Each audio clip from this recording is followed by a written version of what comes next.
Hi guys, welcome back to review Raja. So ఇవాళ మనం review పోయే movie Avatar the fire and dash. So ఈ movie నేను Friday చూడాలి, కానీ పీసీఎక్స్లో చూద్దాము, మంచి లార్జ్ స్క్రీన్లో చూద్దాం, అప్పుడే ఎక్స్పీరియన్స్ తెలుస్తుందని అవైలబిలిటీ ఉన్నప్పుడు సండే చూశాను ఇవాళ. సో నా ప్రకారం పీసీఎక్స్లో చూడడం వర్తే ఖచ్చితంగా విజువల్స్ కోసం. సో ఇంకా నాకు మూవీ ఎలా అనిపించిందంటే యావరేజ్, వన్ టైం వాచబుల్ అన్నట్టు అనిపించింది. అంటే it's better than part 2, but మళ్ళీ అదే ప్రాబ్లం, సేమ్ స్టోరీ, అదే స్లో నరేషన్, కానీ ఎమోషనల్ వైజ్, కొన్ని క్యారెక్టరైజేషన్ డెప్త్ వైజ్ పార్ట్ 2 కన్నా బెటర్ వేలో చూపించారనిపించింది నాకు. అండ్ యాక్షన్ సీన్స్ కూడా చాలా బాగుంటాయి ఈ పాటలో. సో ఇంకా డీటెయిల్ రివ్యూలోకి వెళ్ళిపోదాం. సో మీకు గనక మా ఛానల్ నచ్చితే ఖచ్చితంగా సబ్స్క్రైబ్ చేసుకోండి, అలాగే లైక్ చేయండి ఈ వీడియోకి. సో ఈ మూవీలో పాజిటివ్స్ వచ్చేసి, ఫస్ట్ పాజిటివ్ అవతార్ అంటే ఖచ్చితంగా మాట్లాడుకోవాల్సింది విజువల్స్.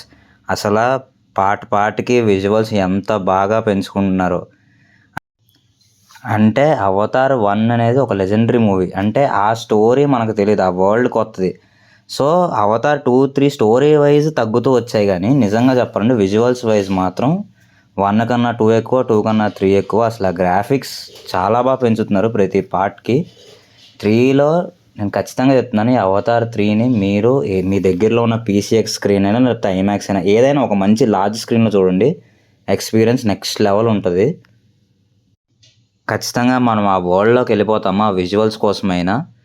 సెకండ్ పాజిటివ్ వచ్చేసి యాక్షన్ సీక్వెన్సెస్ చాలా బాగుంటుంది. ఎస్పెషల్లీ ఫస్ట్ 1 అవర్లో ఒకటి వస్తుంది, మళ్ళీ సెకండ్ హాఫ్లో ఒకటి ఉంటుంది, and climax action sequence. 3 super ఉంటాయి, మన కళ్ళకి ఐ ఫీస్ట్ అసలు ఫస్ట్ చూడడానికి. అండ్ ఆ ఇంటెన్సిటీ కూడా ఉంటుంది యాక్షన్ సీక్వెన్సెస్లో. ఈ యాక్షన్ సీక్వెన్సెస్ కూడా పార్ట్ 2 కన్నా చాలా బెటర్గా తీశారనిపించింది నాకు. అండ్ థర్డ్ పాజిటివ్, ఇది నాకు కొంచెం మెయిన్ పాజిటివ్ అనిపించింది, ఎందుకంటే అవతార్ 2లో మెయిన్గా మిస్ అయింది ఏంటంటే ఓన్లీ ఒక్క క్యారెక్టర్ మీద ఫాలో అయ్యారు, అయితే జేక్ ఇంకా వాళ్ళ పెద్ద కొడుకుని. కానీ ఇక్కడ ప్రతి క్యారెక్టర్కి ఒక పే ఆఫ్ ఇచ్చారు, వాళ్ళు ఒక సెటప్ చేసి ఒక పే ఆఫ్ ఇచ్చారు ప్రతి క్యారెక్టర్ కంటే. వాళ్ళ కూతురికి ఇంకా చిన్న కొడుక్కి వాళ్ళ స్ట్రెంగ్స్ ఏంటో చెప్పి దానికి ఒక payoff, separate characterization payoffs అనేది ఇచ్చారు. అది నాకు బాగా నచ్చింది ఈ పాటలో. అండ్ ఈ పాటలో మ్యూజిక్ కూడా చాలా బాగుంటుంది.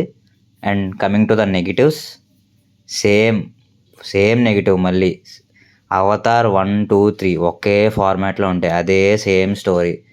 మనుషులు వస్తారు, దాని నుంచి జేక్ ఫ్యామిలీ కాపాడుకోవాలి, అంతే. అదే స్టోరీ మళ్ళీ రిపీట్ అయ్యింది.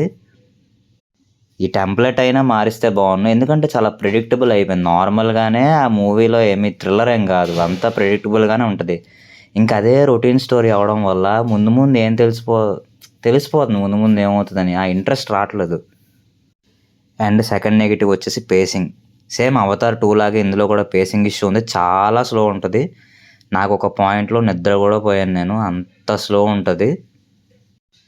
అండ్ థర్డ్ నెగిటివ్ వచ్చేసి రన్ టైం. అసలే సినిమా స్లోగా ఉందంటే 3 hours 15 minutes అనేది చాలా ఎక్కువ. లిటరల్లీ ఒక పాయింట్ దాటాక, అంటే విజువల్స్ యాక్షన్ సీక్వెన్స్ సరే, కానీ ఇంత స్లోగా ఉండడం వల్ల ఇంకా అయిపోతే బాగుందన్న ఫీలింగ్ వచ్చింది literally. And finally coming to the director James Cameron గారు, ఆయన అనుకున్న విజువల్స్ బాగున్నాయి, అది గ్రాండియర్నెస్ అదంతా స్క్రీన్ మీద బాగా ప్రజెంట్ చేస్తున్నారు, కానీ ఇంకా స్టోరీ ఏం లేదు నా ప్రకారం. ఇంకా ఈ ఫ్రాంచైజీని కంటిన్యూ చేసుకుంటూ ఉంటే ఇప్పటికే ఉన్న పేరు పోయింది. 3 అవతార్ 3 టాక్ బయట అస్సలు ఏమీ బాగాలేదు. సో ఇంకా దీన్ని ఆపేస్తే మంచిది, ఇంతకు మించి దీన్ని కంటిన్యూ చేస్తే బాగోదని నా ఫీలింగ్. ఇంకా అదంతా కాదు, ఫైనల్గా చెప్పాలంటే మీరు కనుక జస్ట్ గ్రాఫిక్స్, ఆ అవతార వరల్డ్ని జస్ట్ మళ్ళీ ఒకసారి ఎక్స్పీరియన్స్ చేద్దాం అనుకుంటున్నాము అంటే ఖచ్చితంగా మీ దగ్గర ఉన్న లార్జ్ స్క్రీన్లో వెళ్ళిపోండి. కుదిరితే ఐమాక్స్ ఉంటే ఐమాక్స్కి వెళ్ళిపోండి. లేదు మాకు స్టోరీ కావాలి, టైం పాస్ అవ్వాలంటే మాత్రం ఈ సినిమా స్కిప్ చేసేయండి. అండ్ మా రేటింగ్ వచ్చేసి 2.5 out of 5. And thank you for watching the video.